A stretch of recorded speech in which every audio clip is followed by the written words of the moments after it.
Yo, what's good, YouTube? It's boardzy.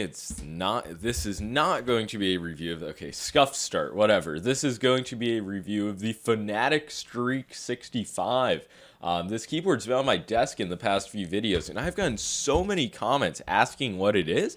I would presume maybe just because it has a clean look, because this keyboard's been out for a while. At least the black version had. This white version is new. It comes with a lot of updated features, including PBT Keycaps, because before, due to this low profile mold they have going on and the ABS keycaps they provided, you were basically just stuck with those. They weren't high quality, and I can note that these white PBT keycaps are very good.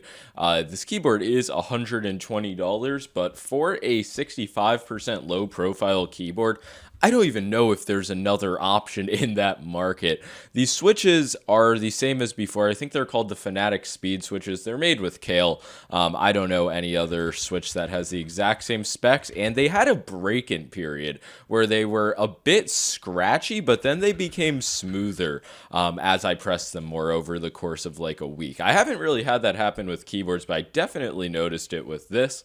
Another change is the coiled cable stock instead of, I think it was just a black rubber USB-C cable. I am not a huge coiled cable fan, but I mean, I don't mind it. It allows me to stretch my keyboard cable a bit more. That comes in handy all the time. And I'm not somebody who would ever go out and buy a custom coiled cable, but I think that it just adds to like a more premium stock look, and it's better than just a standard rubber USB-C cable IMO.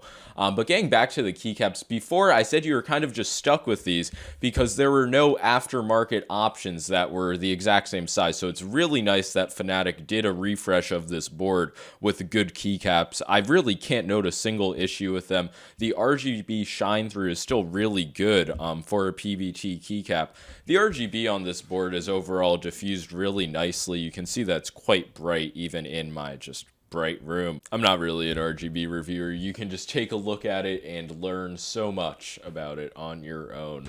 Now, looking at the back of the keyboard, there are two kickback feet. I generally use them. I guess if you want the even lower profile experience, you would have them down. Regardless of if they're up or down, this keyboard does move around a little bit. It's never been an issue in game, and you can kind of like twist it into place and then it's a lot better, but it's not like perfectly grounded on the desk. But yeah, that's a minor nitpick. I believe the reason for it is that this keyboard is so light. It weighs under 500 grams, which for a keyboard is extremely light. For a mouse, that would be quite heavy.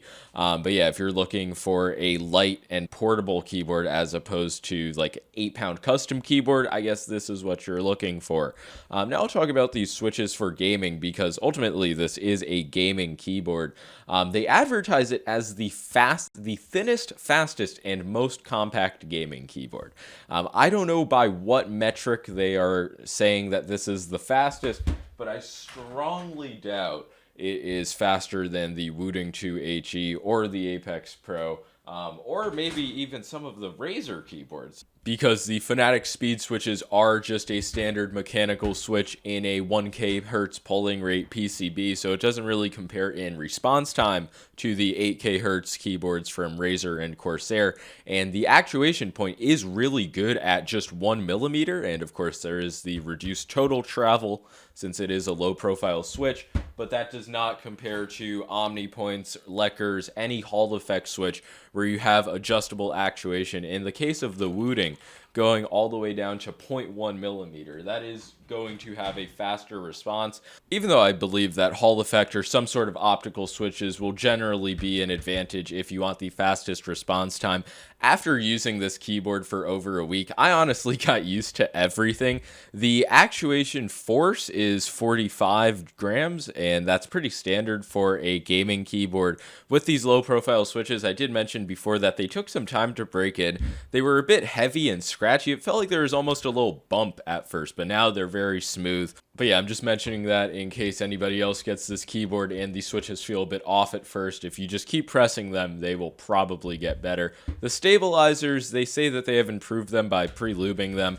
Mine still has a bit of rattle, noticeably on the shift key. I'll do a sound test now. Oh wait, I should unplug it so it doesn't stop the recording. The spacebar is pretty good. There is this sort of like hollow sound. I don't know what it is. I'll do the rest of the keys.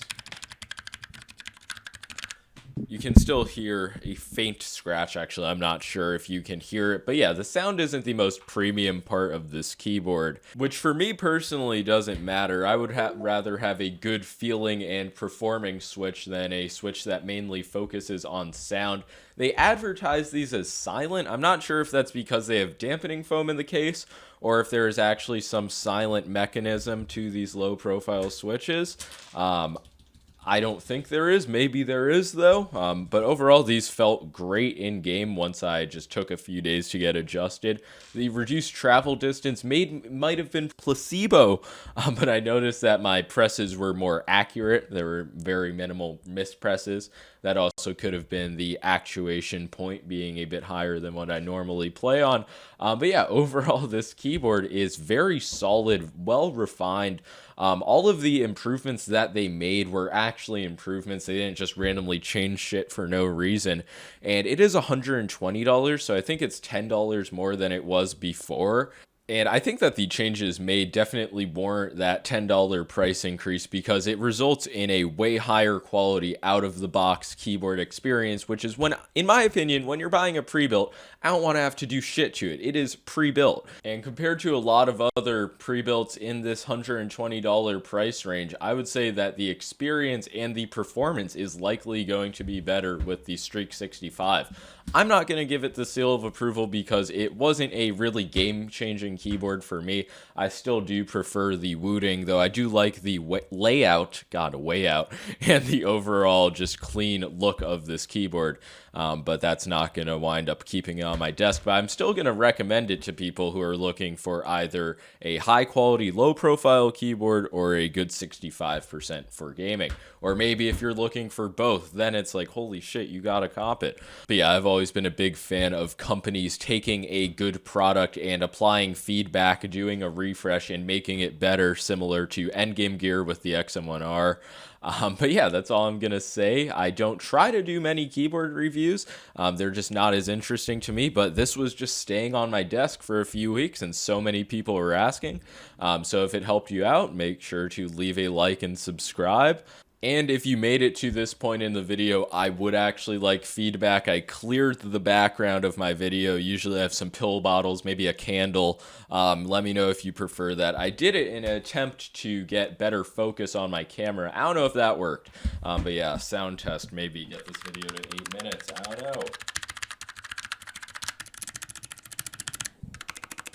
Nah, this is a real useful sound test. Don't get it twisted. Okay, yeah, peace.